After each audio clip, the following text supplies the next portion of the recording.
درود و سلام کی نذرانی پیش کیجیے۔ اللہم صلی علی سیدنا و مولانا محمد طب القلوب و دوائها و عافیت الابدان و شفائها و نور الابصار و ضیائها و روح الارواح و غذائها وعلی آلہ و اصحابہ وبارک وسلم صلاۃ و سلام علیک یا رسول اللہ صلی اللہ علیہ وآلہ وسلم۔ ماہ رمضان المبارک کا دوسرا جمعہ ہے جس میں ہم موجود ہیں۔ دعا کیجئے کہ اللہ رب العزت ہمیں پورے جمعے دیکھنے نصیب فرمائے، اور جس طرح فقط اللہ رب العزت نے فقط اپنے فضل و کرم سے ماہ رمضان المبارک کی یہ 2 جمعے گزار دیے، چند روزے گزار دیے، اللہ تعالیٰ فقط اپنے فضل و کرم سے باقی جو نمازیں ہیں، باقی جو قرآن مجید پڑھنا سننا ہے، باقی جو روزے ہیں، انہیں بھی امن و سلامتی، صحت و تندرستی کے ساتھ گزار دے۔ پورے روزے رکھنے، پوری نمازیں پڑھنے، پورا قرآن پڑھنے سننے کی اللہ تعالیٰ توفیق، سعادت، ہمت اور استقامت عطا فرمائے، دوائیوں کی محتاجیوں سے محفوظ و مامون رکھے۔ آج کی اس خوبصورت محفل میں، خوبصورت دن میں قرآن مجید کی جس آیت مقدسہ کی تلاوت کا شرف حاصل کیا، سورہ بقرہ کی آیت ہے۔ سورہ بقرہ قرآن مجید کی سب سے بڑی سورہ ہے، اور اس کا دائرہ پہلے پارے سے تیسرے پارے تک پھیلا ہوا ہے۔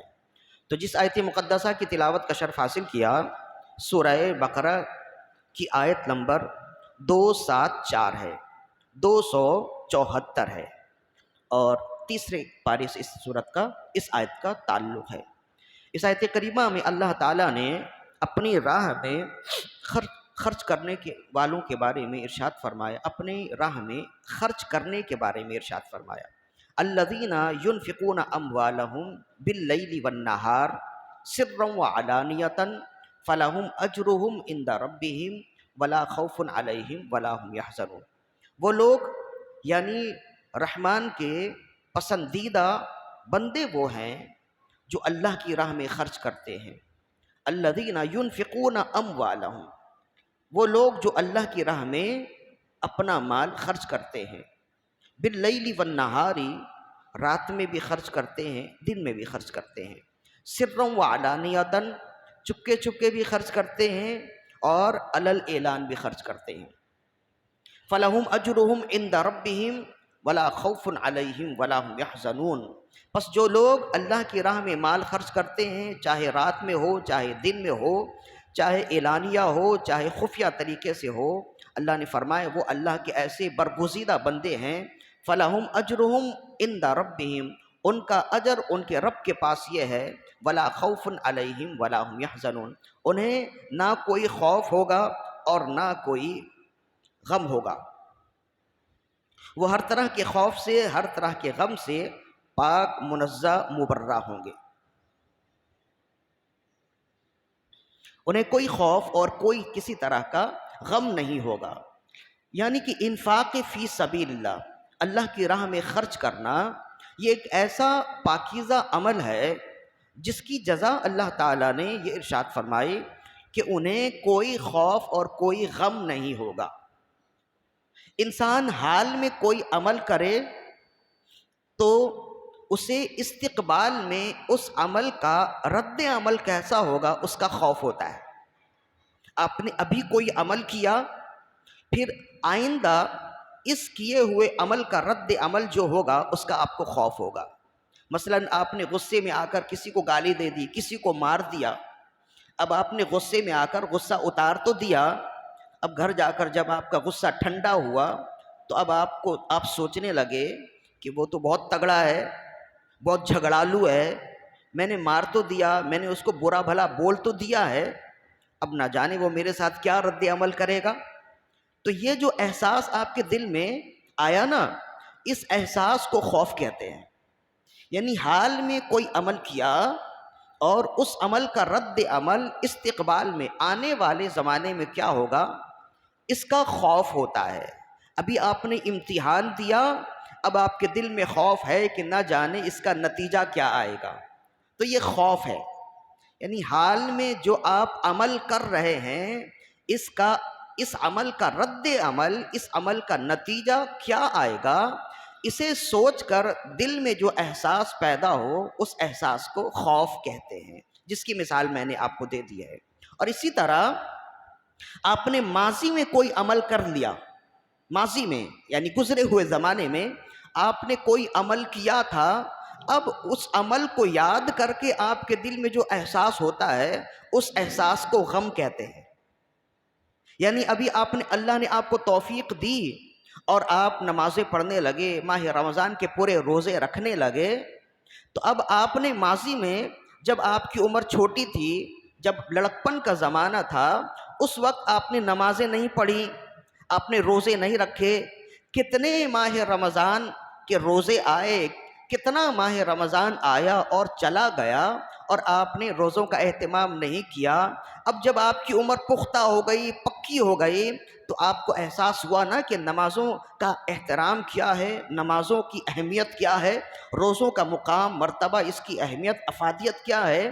تو جب آپ یہ سوچنے لگے کہ نمازوں کا احترام یہ ہے، روزوں کا اہتمام یہ ہے، اب میں کرنے لگا ہوں، اے کاش کہ یہ بات مجھے ماضی میں ہی سمجھ آ جاتی تو میں ماضی میں بچپن سے ہی نمازی ہوتا، بچپن سے ہی روزوں کا پابند ہوتا، میرے کتنے روزے چلے گئے، میری کتنی نمازیں چلی گئیں، اور ماہ رمضان کتنا آیا چلا گیا۔ اے کاش کہ ایسا ہوتا، اس وقت مجھے کوئی ترغیب کر دیتا، اس وقت مجھے کوئی بتا دیتا، میرے روزے ہو جاتے، میری نمازیں ہو جاتی۔ لیکن اب کیا کر سکتے ہیں، اسی کا کفارہ ہوگا یا اس کی قضا آپ کریں گے۔ تو ماضی میں آپ نے جو کوئی عمل کیا، کوئی برا عمل کیا، کوئی گناہ کیا، اس گناہ کو حال میں یاد کرنا، اس احساس کو غم کہتے ہیں۔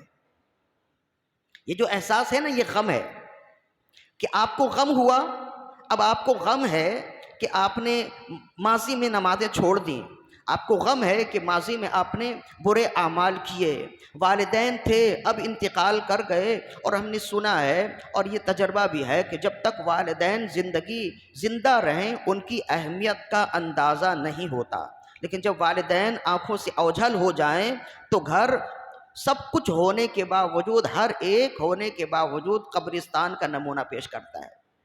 والدین چارپائی پہ بیٹھے رہیں، بیمار رہیں، کچھ نہ کریں، گھر بھرا رہتا ہے، لیکن والدین جب رخصت ہو جائیں، ان کی چارپائی خالی ہو جائے، ان کی بستر خالی ہو جائے، تو سوائے ان کی چارپائی اور بستر کو دیکھ کر اشک باری کرنے کے اور کچھ باقی نہیں رہتا۔ اسی لیے عقل مند کہتے ہیں کہ جب تک والدین زندہ ہیں ان کی خدمت کر لو، اور ان کی خدمت کر کے جنت حاصل کر لو، ورنہ یہ موقع دوبارہ نہیں آئے گا۔ تو جب تک والدین زندہ ہیں خدمت نہیں کی، اب والدین کا وصال ہو گیا، انتقال ہو گیا، تو اب انہیں یاد کر کے رو رہے ہیں کہ مجھ سے یہ غلطی ہو گئی، میں نے ان سے دعائیں کیوں نہ لی، میں نے ان کی خدمت کیوں نہ کی۔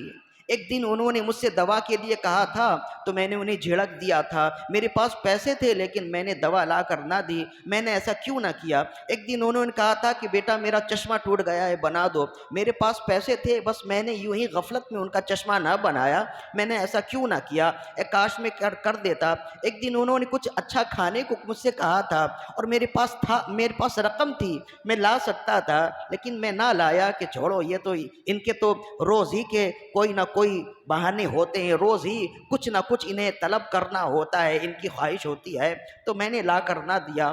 کاش کہ میں لا کر دے دیتا تو کتنا اچھا ہوتا، وہ خوش ہو جاتے، اور اگر ان کے دل سے دعا نکل جاتی تو آج تو میرا بیڑا پار ہو جاتا۔ لیکن اب کیا ہوگا، وہ دعاؤں کا خزینہ تو چلا گیا، وہ دعاؤں کی قبولیت کا مرکز تو چلا گیا، تو اب کیا ہے، تو پچھلی باتوں کو، ان سے کیے ہوئے پچھلے ناروا سلوک کو اب یاد کریں اور یاد کر کے اشک باری کریں۔ تو یہ جو احساس ہے نا، اس احساس کو غم کہتے ہیں۔ یعنی حال میں آپ نے کوئی برا عمل کیا، اس کا رد عمل آئندہ کیا ہوگا، اس رد عمل کے احساس کو خوف کہتے ہیں۔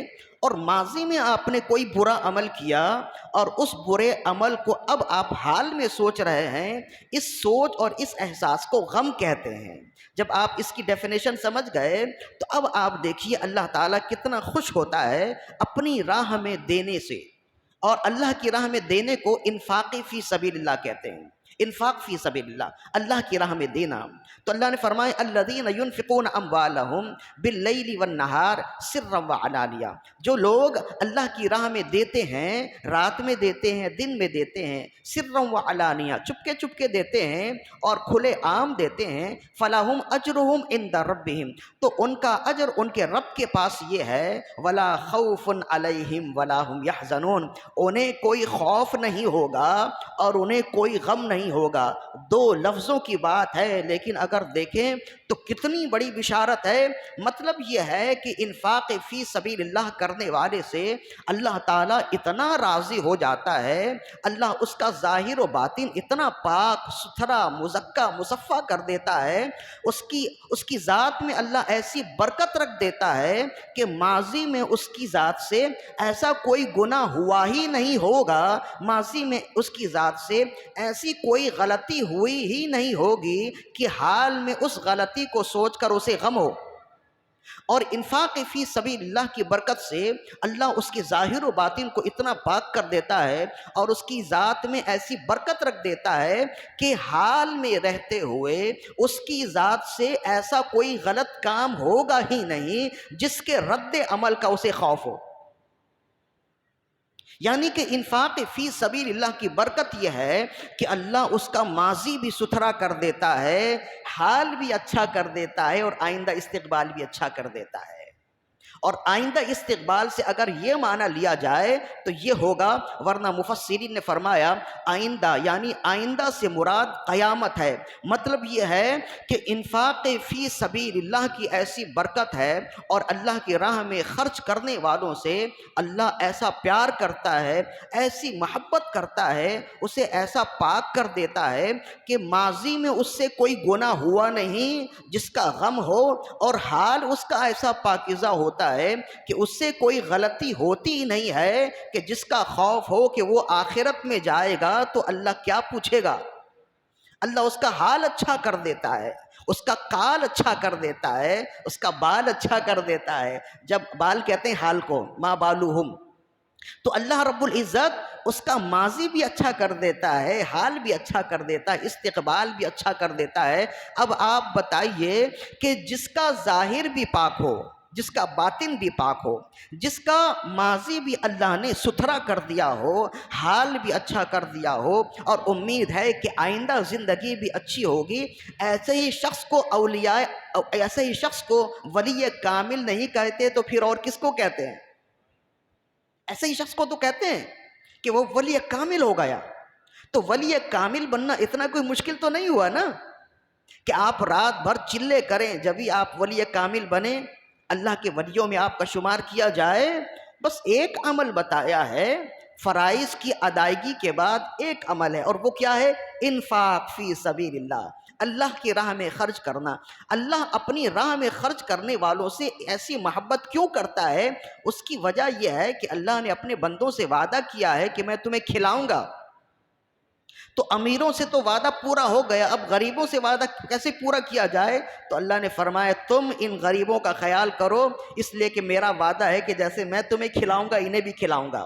تو تمہیں کھلانے کا ذریعہ میں نے اور کسی کو بنایا، غریبوں کو کھلانے کا ذریعہ میں نے تمہیں بنایا ہے، لہذا تم میرا وعدہ پورا کرو۔ اس وجہ سے جو اللہ کا ذریعہ بنتے ہیں، جو اللہ کے بندوں تک اللہ کی روزی پہنچانے کا ذریعہ بنتے ہیں، اللہ کیوں کر ان سے راضی نہ ہوگا؟ لہذا انفاق فی سبیل اللہ کی برکت یہاں سے ظاہر ہو گئی۔ ایک بات، اب دوسری ایک اور خاص بات ہے، وہ اس سے بھی زیادہ اہم ہے۔ یہاں اللہ تعالیٰ نے فرمایا کہ جو اللہ کی راہ میں خرچ کرنے والے ہیں ان کا انعام جو ہم نے بیان کر دیا، فرمایا وہ رات میں بھی خرچ کرتے ہیں، دن میں بھی خرچ کرتے ہیں، چپکے چپکے بھی خرچ کرتے ہیں، کھلے عام بھی خرچ کرتے ہیں۔ مطلب یہ ہے کہ انفاق فی سبیل اللہ کے لیے انسان کی مرضی ہے، وہ چاہے تو اللہ کی راہ میں رات میں خرچ کرے تب بھی جائز ہے، چاہے تو دن میں خرچ کرے تب بھی روا ہے، اگر چاہے تو چپکے چپکے چھپا کے خرچ کرے یہ بھی جائز ہے، چاہے تو علل اعلان خرچ کرے یہ بھی جائز ہے۔ لیکن ہمارے اکابرین نے ارشاد فرمایا کہ ہر اچھا عمل چھپا کے کیا جائے تو اس میں برکت زیادہ ہوتی ہے۔ بعض اوقات دکھا کر عمل کرنا زیادہ فائدے کا باعث ہوتا ہے، اور اکثر اوقات چھپا کر عمل کرنا زیادہ فائدہ مند ہوتا ہے۔ بلکہ ہمارے اکابرین نے ارشاد فرمایا، مفسرین نے اسی کے تحت لکھا کہ یہاں دو طرح سے عمل بتایا گیا، رات میں بھی خرچ کرے، دن میں بھی خرچ کرے، چھپا کے بھی خرچ کرے، اعلانیہ بھی خرچ کرے، دو طرح سے، یعنی چھپا کے بھی خرچ کرے تب بھی اس کے لیے جائز ہے، دکھا کر خرچ کرے تب بھی اس کے لیے جائز ہے۔ فرمائے یہ دونوں جائز ہیں، لیکن ہر ایک کے لیے دونوں عمل روا نہیں ہے۔ فرمائے انسان کی دو قسمیں ہیں، ایک ہے اکابرین اور ایک ہے اصاغرین۔ اکابرین وہ جو ہمارے پیشوا ہیں، جو ہمارے امام ہیں، عالم ہے، مفتی ہے، پیر و مرشد ہیں، بڑے ہیں، جو بڑے بڑے لوگ ہوتے ہیں انہیں کہتے ہیں اکابرین، اور ہم جیسے جو چھوٹے چھوٹے لوگ ہوتے ہیں انہیں کہتے ہیں اصاغرین۔ تو فرمایا اکابرین کے لیے یہ اجازت ہے، یعنی بڑے بڑے لوگوں کے لیے، علماء کے لیے، صوفیاء کے لیے، مفسرین کے لیے، انبیاء کے لیے، صحابہ کے لیے، اہل بیت کے لیے، پیر و مرشد کے لیے یہ اجازت ہے کہ وہ اپنے کام کبھی کبھی دکھا دیا کریں۔ اس کی وجہ کیا ہے؟ اس کی وجہ یہ بتائی گئی کہ وہ چونکہ اکابرین ہیں، اکابرین وہ پیشوا ہوتے ہیں اور ان کے پیچھے سینکڑوں لوگ ان کی اتباع کرنے والے ہوتے ہیں۔ تو فرمایا اکابرین کو یہ حکم اور یہ اجازت اس وجہ سے دی گئی کہ وہ کبھی کبھی اپنا عمل دکھا دیں تاکہ ان کے پیچھے جو چلنے والے ہیں ان کے عمل پر اتباع کرتے ہوئے وہ بھی عمل کرنے لگ جائیں۔ یہ ان کے لیے، اکابرین کے لیے۔ اصاغرین کے لیے راہ نجات یہی ہے کہ وہ چھپائیں، بالکل اسی طرح جیسے رسول اللہ صلی اللہ علیہ وسلم نے، آپ تو اکابرین کے امام و پیشوا ہیں، اس کے باوجود آپ کے دل میں اللہ کی، آپ جس قدر اخلاص سے عبادت کرنے والے ہیں، کوئی دوسرا آپ سے بڑھ کر تو اخلاص سے عبادت کرنے والا نہیں، اس کے باوجود کبھی کبھی رسول اللہ صلی اللہ علیہ وسلم اپنے چھپے ہوئے اعمال امتی کو ظاہر کر دیا کرتے تھے۔ بالکل امام متقی ہندی نے کنز العمال میں لکھا کہ فرماتے ہیں کہ قبیلہ بنی ثقیف کے کچھ لوگ رسول اللہ صلی اللہ علیہ وسلم کی خدمت میں حاضر ہوئے۔ یہ قبیلہ بنو ثقیف کون سا قبیلہ ہے؟ یہ طائف کے رہنے والے تھے۔ یہ وہی لوگ ہیں جو شروعات اسلام میں رسول اللہ کو جنہوں نے تکلیف دی تھی، جو طائف کا واقعہ بہت مشہور ہے، یہی لوگ ہیں۔ اور ان کی سختی اس قدر زیادہ تھی کہ پورا عرب مسلمان ہو گیا تھا، یہ لوگ مسلمان نہیں ہوئے تھے، سب سے آخر میں یہ لوگ مسلمان ہوئے، آخر وقت میں۔ تو کہتے ہیں قبیلہ بنو ثقیف کے لوگ جب آئے تو ظاہر ہے کہ ان کا مسلمان ہونا بہت اہمیت رکھتا تھا، تو رسول اللہ صلی اللہ علیہ وسلم نے مسجد نبوی کے صحن میں ہی ان کے لیے خیمے نصب کروا دیے کہ چلتے پھرتے آتے جاتے انہیں دیکھیں گے، خیال کریں گے، اور پھر یہ ہے کہ یہ ابھی آئے ہیں، ابھی مسلمان نہیں ہوئے تھے، یہ آئے ہیں اسلام لانے کی نیت سے آئے ہیں، مسجد کے اطراف میں رہیں گے، نمازیوں کو دیکھیں گے، نماز دیکھیں گے، خیر خواہی دیکھیں گے، اسلام کی محبت دل میں زیادہ ہو جائے گی۔ تو اس طرح کہتے ہیں کہ اب جب رسول اللہ صلی اللہ علیہ وسلم ان کے درمیان میں آتے، نماز پڑھتے، اور نماز پڑھنے کے بعد پھر وہ کہتے ہیں، قبیلہ بنو ثقیف کے احباب اور افراد کہتے ہیں کہ رسول اللہ صلی اللہ علیہ وسلم نماز پڑھنے کے بعد جب جانے لگتے تو گھنٹوں ہمارے پاس کھڑے کھڑے باتیں کیا کرتے، عشاء کی نماز کے بعد۔ کون سی باتیں کرتے؟ وہ عرب، وہ پہلے کی باتیں آپ فرماتے کہ اسلام کے حوالے سے تمہارے قبیلے والوں نے مجھے اس طرح تکلیف پہنچائی، اہل عرب نے مجھے یہ کیا، اہل عرب نے میرے ساتھ اس طرح کا ناروا سلوک کیا۔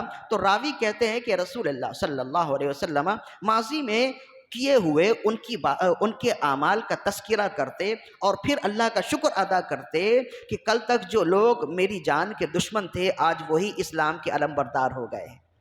ایک عرب نے آدمی کا بول بالا کر دیا، خاک کے ذروں کو ہمدوشے سریا کر دیا، جو نہ تھے خود راہ پر اوروں کے ہادی ہو گئے، کیا نظر تھی جس نے مردوں کو مسیحا کر دیا۔ تو وہ لوگ آتے، وہ تو رسول اللہ صلی اللہ علیہ وسلم جب نماز پڑھ کر گزر رہے ہوتے ان کے خیمے سے گھنٹوں کھڑے ہو کر گفتگو کرتے، گفتگو فرماتے۔ کہتے ہیں کہ ایک دن نماز پڑھ کر آپ جلدی چلے گئے اور ان سے ملاقات نہیں کی۔ وہ انتظار کرنے لگے کہ اب رسول اللہ صلی اللہ علیہ وسلم تشریف لائیں گے اور ان کی زیارت ہوگی، ان سے باتیں ہوں گی۔ تو کہتے ہیں کہ بہت وقت گزر گیا، کافی وقت کے بعد رسول اللہ صلی اللہ علیہ وسلم دوبارہ اپنے حجرے سے باہر آئے۔ حالانکہ آپ کا معمول تھا عشاء کی نماز پڑھ کر اگر کسی سے ملنا ہے، کوئی معاملہ ہے، اسے نمٹا کر جب آپ حجرے میں چلے جاتے، باہر نہیں نکلتے۔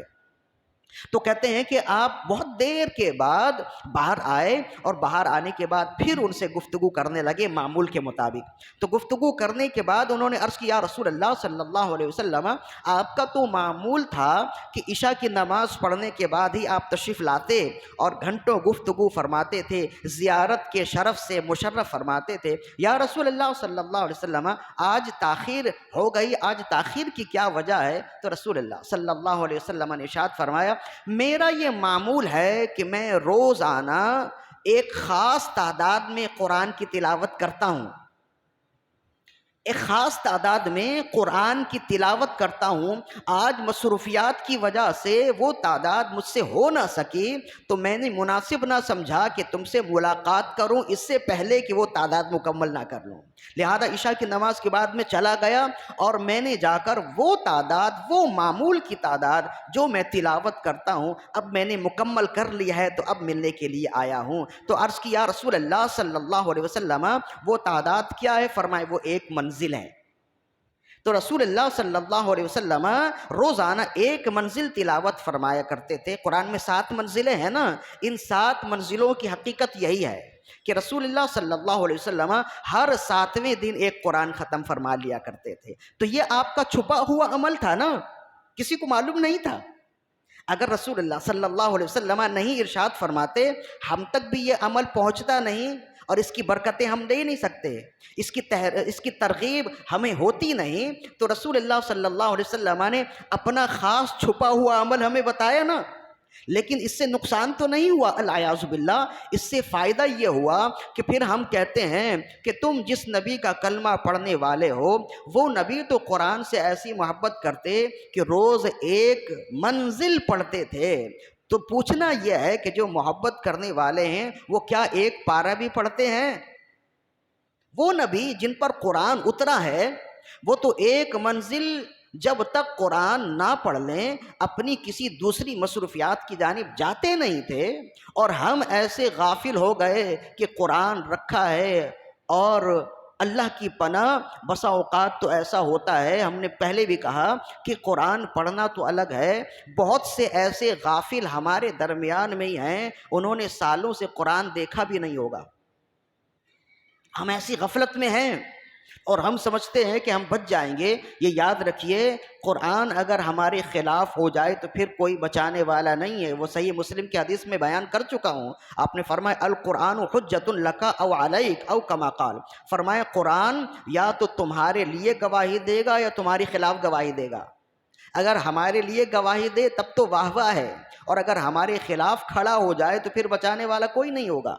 لہذا اسے اچھی طرح سمجھیے، یہ مذاق نہیں ہے، اور اسے اپنے گھر میں رکھیے، برکتیں بھی لیجئے اور اس سے ہدایت بھی لیجئے اور اسے پڑھیے۔ یہ مہینہ ہماری غفلتوں کو ختم کرنے کا مہینہ ہے، اور اس مہینے میں تو عام طور پہ قرآن مجید کی تلاوت کی طرف رجحان ہو جاتا ہے۔ اللہ برکت دے تو اس سلسلے کو جاری رکھیے، اس عادت کو برقرار رکھیے، ایسی عادت بن جائے کہ آپ کا کھانا چھوٹ جائے لیکن روز کی تلاوت نہ چھوٹے، پھر یہ مزیداری ہے۔ پھر آپ دیکھیے زندگی میں کیسی برکتیں آتی ہیں۔ تو وہ جو ہم نے بیان کیا کہ انفاق فی سبیل اللہ چھپا کر بھی کیا جا سکتا ہے، دکھا کے بھی کیا جا سکتا ہے، تو فرمایا کہ یہ اکابرین کے لیے ہے کہ انفاق فی سبیل اللہ ہو یا ہر نیک عمل ہو، کبھی کبھار وہ دکھا دیا کریں، چھپا ہوا عمل دکھا دیا کریں۔ اس سے فائدہ یہ ہوتا ہے کہ جو اصاغرین ہیں، جو ان کی اتباع کرنے والے ہیں، جو ان کی پیروی کرنے والے ہیں، ان کے لیے ترغیب کا باعث ہوتا ہے، اور دل میں خیال آتا ہے کہ نبی پاک صلی اللہ علیہ وسلم اس قدر اچھا اس قدر زبردست عمل کیا کرتے، اس قدر یہ عمل کیا کرتے تھے، حالانکہ آپ معصوم عن الخطا ہیں، آپ کی ذات میں خطا نہیں ہے، آپ اس قدر قرآن مجید سے محنت کرتے، آپ اس قدر نمازوں کا اہتمام کرتے تھے، تو ہم تو خطاؤں سے گناہوں سے لتھڑے ہوئے ہیں، ہمیں کس قدر زیادہ کوشش کرنی چاہیے؟ یہ ترغیب ہوگی نا۔ اسی وجہ سے اکابرین کے لیے کہا کہ وہ کبھی کبھار اپنے نیک اعمال ضائع کر دیا کریں۔ ایک دلیل ہو گئی اس کی، ایک اور دلیل سماعت فرما لیجئے۔ حضرت امام مسلم نے اس حدیث کو نقل کیا، صاحب مشکات نے بھی اس حدیث کو نقل کیا، فرماتے ہیں کہ حضرت ابو ہریرہ رضی اللہ عنہ اس حدیث کے راوی ہیں۔ حضرت ابو ہریرہ فرماتے ہیں کہ رسول اللہ صلی اللہ علیہ وسلم نے ارشاد فرمایا، ایک شخص کہیں سے سفر کر رہا تھا، حالت سفر میں انتہائی گرمی میں، جلتی ہوئی گرمی میں اس نے ایک بادل کا ٹھنڈا ٹکڑا دیکھا جو آہستہ آہستہ اس کے سر پہ آیا۔ اب جلتی ہوئی گرمی میں اگر بادل کا سایہ، ٹھنڈا سایہ آ جائے، کتنی بڑی نعمت ہوتی، کتنی خوشی ملتی ہے۔ تو کہتے ہیں وہ ٹھنڈا سایہ جب بادل کو اس کے سر پر آیا تو وہ سمجھا کہ اب یہ برسے گا، اب موسم تبدیل ہو جائے گا۔ تو کہتے ہیں کہ جیسے ہی وہ برسنے کا انتظار کر رہا تھا، بادل سے آواز آئی، اے بادل فلاں باغ میں جا کر برس جا۔ تو کہتے ہیں کہ یہ آواز کا سننا تھا اور وہ بادل چلا۔ یہ بادل کو نا چلانے والے، ہانکنے والے ہوتے ہیں، بادل کو ہانکنے والے بھی فرشتے ہوتے ہیں، جیسے چیزوں کو ہانک رہے ہوتے ہیں نا، اسی طرح بادل کو بھی چلانے والے، ہانکنے والے فرشتے ہوتے ہیں۔ اس پر گفتگو ہے، قرآن مجید کی آیت ہے، سورہ رعد میں پورا بیان ہے اس کا۔ تو کہتے ہیں کہ اب وہ بادل چلا گیا، اب وہ شخص سوچنے لگا، میں تو بارش کے انتظار میں تھا کہ بارش برسے، موسم کچھ تبدیل ہو جائے گا، ٹھنڈک محسوس ہوگی، یہ بادل تو چلا، اب یہ بولنے والا کون ہے اور بادل کہاں جا رہا ہے، کس کے باغ پر برسنے جا رہا ہے، چل کے دیکھتے ہیں۔ وہ شخص کیسا ہوگا کہ وہ کہیں اور ہے اور اس کے باغ کو سیراب کرنے کے لیے اللہ بادل کا ٹکڑا بھیج رہا ہے۔ عجیب بات ہے، غیر معمولی بات ہے نا۔ تو کہتے ہیں وہ شخص کیسا ہوگا، اس کی زیارت کرنی چاہیے، اس کے اعمال معلوم کرنے چاہیے۔ کہتے ہیں کہ وہ بھی اس بادل کے پیچھے پیچھے چلا، آہستہ آہستہ بادل چلتے چلتے ایک پہاڑ پر آیا اور پہاڑ پر پورا برس گیا، اور کہتے ہیں پہاڑ سے ایک نالی بنی اور پورا پانی اسی نالی میں جمع ہوا، اور چلتے چلتے ایک سامنے باغ نظر آ رہا تھا۔ تو اس نے دیکھا کہ باغ کا مالی باغ کے باہر ہی نالیوں کو ٹھیک کر رہا ہے، پھاوڑا لیے ہوئے، جیسے کہ اسے یقین ہے کہ پانی آ رہا ہے، اسے یقین ہے، حالانکہ اس معاملہ کچھ اور ہوا ہے، اسے معلوم نہیں، لیکن اسے یقین ہے کہ اللہ میرے باغ کو سیراب کیا بغیر چھوڑے گا نہیں، وہ نالیوں کو ٹھیک کر رہا ہے پھاوڑا لیے ہوئے کہ اب پانی آنے والا ہے، نالیاں پہلے سے ٹھیک ہیں، تھوڑی ہی دیر میں پانی آیا۔ اس نے اللہ کی حمد و ثنا کی اور باغ کے اندر جتنی نالیاں تھیں پانی ساری نالیوں میں چلا گیا، اور فقط اس ایک بادل کا پانی اس ایک باغ کو سیراب کرنے کے لیے کافی ہو گیا۔ یہ عجیب منظر دیکھا اس بندے نے۔ تو جب وہ شخص، وہ باغ کا مالک، وہ فارغ ہوا اپنے کام سے، تو یہ شخص اس کے پاس آیا اور اس نے کہا کہ اے عبداللہ تمہارا نام کیا ہے؟ اس نے اپنا نام بتایا، راوی نے نام نہیں بتایا اس لیے کہ چھپانا منظور ہے، اس نے اپنا نام بتایا۔ اس نے پھر کہا کہ تمہارا کون سا عمل ہے، تمہارا کون سا ایسا خاص عمل ہے، ذرا بتاؤ جسے تمہیں امید ہے کہ رب راضی ہوگا۔ اس نے کہا میرے کام تو یوں ہی ہیں، واجبی سے ہیں، جو اعمال تم کرتے ہو وہی اعمال میرے ہیں۔ کہا کہ نہیں، تمہارا کوئی خاص عمل ہوگا، بتاؤ۔ تو اس نے پوچھا کہ ایسا کوئی تم مجھ سے کیوں پوچھنا چاہتے ہو؟ اس نے کہا میں بہت دور تھا، یہ بادل کا ٹھنڈا سایہ میرے اوپر آیا، میں سمجھا کہ برسے گا، لیکن اچانک کسی نے کہا کہ فلاں بندے کے پاس جا کر برسو، بادل نے جس کا نام لیا تھا تم ہی وہ ہو، تمہارا ہی نام بادل نے لیا، بادل سے کہا گیا کہ اس کے باغ میں جا کر برسو۔ ظاہر ہے کہ یہ ہر شخص کے لیے تو ہوتا نہیں ہے، تم ایسا کوئی خاص عمل کرتے ہو کہ اللہ کی جانب سے تمہیں یہ نعمت ملی ہے، اور تمہیں یقین بھی تھا کہ پانی آنے والے۔ اس نے کہا ہاں مجھے یقین ہے کہ رب ضرور میرے باغ کو سیراب کرے گا۔ تو پھر اس نے کہا کہ اچھا تم بتاؤ تمہارا کون سا ایسا چھپا ہوا عمل ہے جس کی وجہ سے، جس کے سبب سے اللہ تعالیٰ نے تمہیں اتنی بڑی بڑائی دی، اتنا بڑا مقام و مرتبہ دیا؟ تو اس نے کہا ایسا تو میرا کوئی خاص عمل نہیں ہے، بس اس باغ میں جو پیداوار ہوتی ہے، اس باغ میں جتنے پھل لگتے ہیں، ان پھلوں کے میں 3 حصے کرتا ہوں، ایک حصہ بیچ کر باغ کے لیے مزید پھل پھول بیل بوٹیاں لے لیتا ہوں، ایک حصہ اپنے گھر والوں کے لیے رکھ دیتا ہوں اور ایک حصہ غریبوں میں تقسیم کر دیتا ہوں۔ کہا بس یہ جو غریبوں میں تقسیم کرنے کا تمہارا عمل ہے نا، اللہ نے اسی عمل کو پسند کیا ہے۔ اس انفاق فی سبیل اللہ کی برکت یہ ہے کہ پوری زمین سوکھی ہے، اگر تری ہے تو تمہارے باغ میں ہے۔ تو کتنی خوبصورت بات ہے، اس میں دونوں باتیں آ گئیں۔ انفاق فی سبیل اللہ کی برکت بھی دیکھیے، بالکل آپ اگر دیکھتے ہیں آپ کی زندگی سوکھی سوکھی گزر رہی ہے، روکھی سوکھی ہے، اگر زندگی میں تری چاہتے ہیں تو اللہ کی راہ میں خیرات کیجئے۔ پھر جیسے اللہ نے سوکھی زمین کے بیچ میں اس باغ کو سیراب کر دیا، سوکھے لوگوں کے درمیان میں آپ کی زندگی کو بھی سیراب کر دے گا۔ ضرورت یہ ہے کہ یقین تو کریں نا، لہذا انفاق فی سبیل اللہ کا اہتمام بھی کیجئے۔